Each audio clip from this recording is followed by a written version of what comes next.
الرجیم بسم اللہ الرحمن الرحیم۔ ناظرین کرام السلام علیکم۔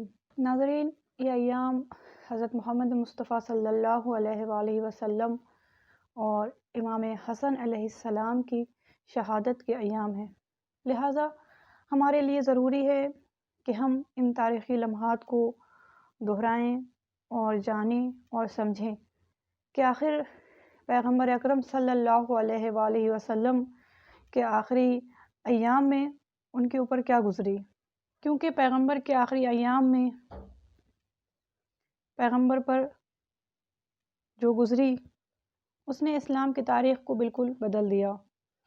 تو آئیے دیکھتے ہیں کہ رسول کے ساتھ کیا ہوا۔ شدید بخار اور نہایت ہی تکلیف کے باوجود رسول اکرم صلی اللہ علیہ وآلہ وسلم علی ابن ابی طالب اور فضل بن عباس کا سہارا لے کر لوگوں کو نماز پڑھانے کے لیے گھر سے مسجد تشریف لائے، اور وہ صرف اس لیے تاکہ ان مفاد پرستوں کے منصوبوں کو ناکام کیا جا سکے کہ جنہوں نے خلافت و قیادت کو غصب کرنے کی سازش کی تھی۔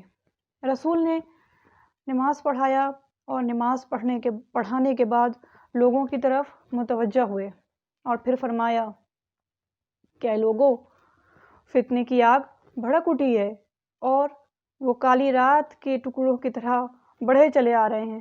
اے لوگو، ہم نے ان تمام چیزوں کو حلال قرار دیا کہ جس کو خداوند متعال نے حلال کیا، اور ہم نے ان تمام چیزوں کو حرام قرار دیا کہ جس کو خداوند عالم نے حرام کیا۔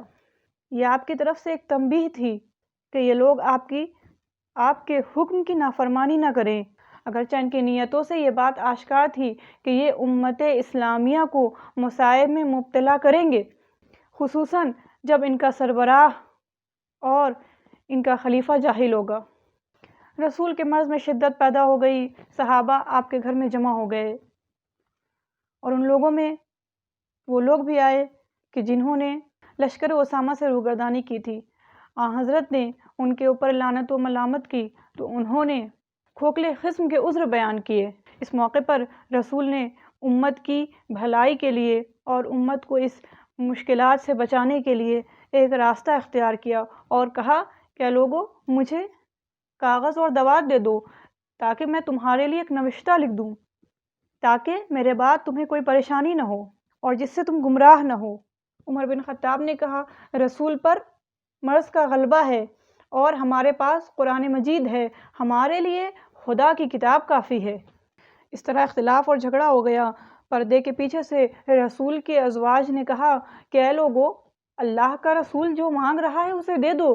عمر بن خطاب نے کہا کہ تم خاموش ہو جاؤ، تمہاری مثال حضرت یوسف کی بیویوں کی جیسی ہے کہ جب وہ مریض ہوتے تھے، کہ جب وہ مرض میں مبتلا ہوتے تھے تو ان کی بیویاں ان پر آنسو بہاتی تھیں، اور جب وہ صحت یاب ہو جاتے تھے تو ان کے سر چڑھ جاتی تھیں۔ پھر رسول نے کہا کہ تم خاموش ہو جاؤ کہ یہ لوگ تم سے بہتر ہیں۔ رسول کے اس نوشتے کی امت کو شدید ضرورت تھی، اور یہی وجہ تھی کہ جب ابن عباس یاد کیا کرتے تھے تو یہی کہتے تھے کہ سب سے بڑا المیہ اور مصیبت کی بات یہ ہے کہ رسول کو نوشتہ لکھنے نہیں دیا گیا۔ رنجیدہ اور غم سے نڈھال فاطمہ زہرا سلام اللہ علیہا آئیں، اور آنے کے بعد اپنے والد کو حسرت بھری نگاہ سے دیکھتی رہیں کہ وہ عنقریب اپنے رب سے جا ملیں گے۔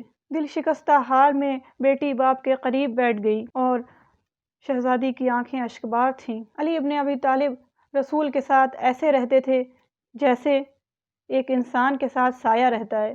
زندگی کے آخری لمحات میں بھی آپ ان کے ساتھ تھے۔ حضرت انہیں تعلیم دیتے، انہیں وصیت بیان کرتے اور ان سے اپنا راز بیان کرتے تھے۔ آخری وقت میں رسول نے فرمایا کہ اے لوگوں، میرے بھائی علی کو بلاؤ، کہ خود رسول نے مولا علی کو کسی کام کے لیے بھیجا تھا۔ جب مولا علی آئے تو رسول نے کہا، اے علی میرے قریب آ جاؤ۔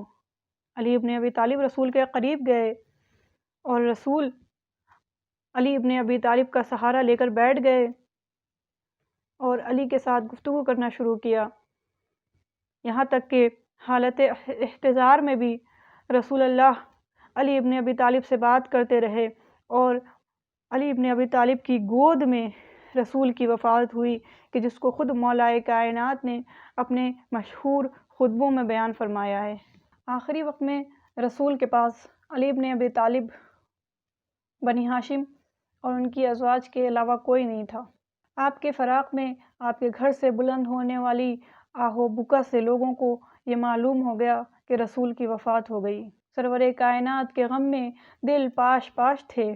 دیکھتے ہی دیکھتے مدینے بھر میں آپ کی وفات کی خبر پھیل گئی۔ سبھی پر غم و علم کی کیفیت طاری تھی۔ اگرچہ رسول نے اس حادثے کے لیے انہیں آمادہ کر دیا تھا اور متعدد بار اپنے انتقال کے بارے میں انہیں بتا دیا تھا، اپنی وفات کے بارے میں انہیں بتا دیا تھا، اور امت کو یہ وصیت کر چکے تھے کہ دیکھو میرے بعد اپنا خلیفہ علی ابن ابی طالب علیہ السلام کو ماننا، کہ دیکھو میرے بعد آپ کے خلیفہ علی ابن ابی طالب ہوں گے، ان کی اطاعت کرنا۔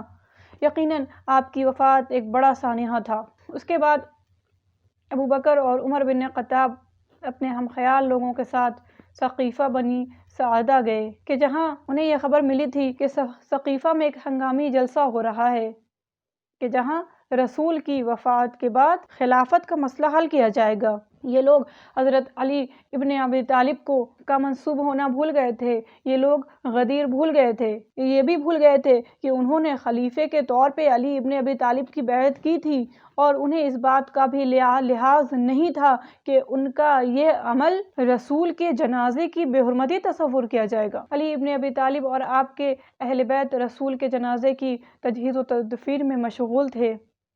مولا علی رسول اللہ کو غسل دیتے جاتے تھے اور فرماتے جاتے تھے، اے اللہ کے رسول، کہ آپ پر میرے ماں باپ قربان ہوں، کہ آپ زندگی میں بھی پاکیزہ تھے اور مرنے کے بعد بھی طیب و طاہر ہیں۔ وہ رسول کہ جو رحمت للعالمین تھا، ان کے جتنے بھی نمائندے تھے سب رحمت کے نمونے تھے، اخلاق کے نمونے تھے۔ جس طرح رسول کے راستے میں ایک عورت کانٹے بچھایا کرتی تھی، رسول کے اوپر کوڑے پھینکا کرتی تھی، لیکن جب وہی عورت بیمار ہوئی تو رسول اللہ اس کی عیادت کو گئے اور اپنی خوش اخلاقی کا نمونہ پیش کیا۔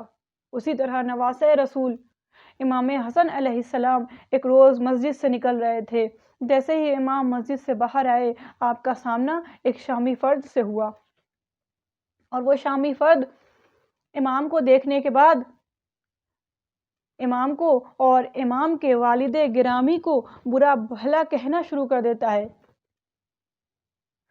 جب اس نے مولا امام حسن علیہ السلام اور ان کے والد گرامی کو برا بھلا کہا اور پھر جب وہ خاموش ہو گیا تو امام حسن نے اس سے کہا کہ اے میرے بھائی، تو مجھے مسافر معلوم ہوتا ہے، اگر تجھے سواری کی ضرورت ہے تو مجھ سے بتاؤ، میں تمہارے لیے سواری کا انتظام کر دوں۔ اے میرے بھائی، اگر تجھے رہنے کے لیے جگہ کی ضرورت ہے تو مجھے بتاؤ کہ میں تمہارے لیے گھر کا انتظام کر دیتا ہوں۔ اگر تم نے کھانا نہیں کھایا تو چلو میرے ساتھ کھانا کھا لو، اگر تمہیں مال کی ضرورت ہے تو بھی مجھے بتاؤ، میں تمہارے لیے مال کا انتظام کر دیتا ہوں۔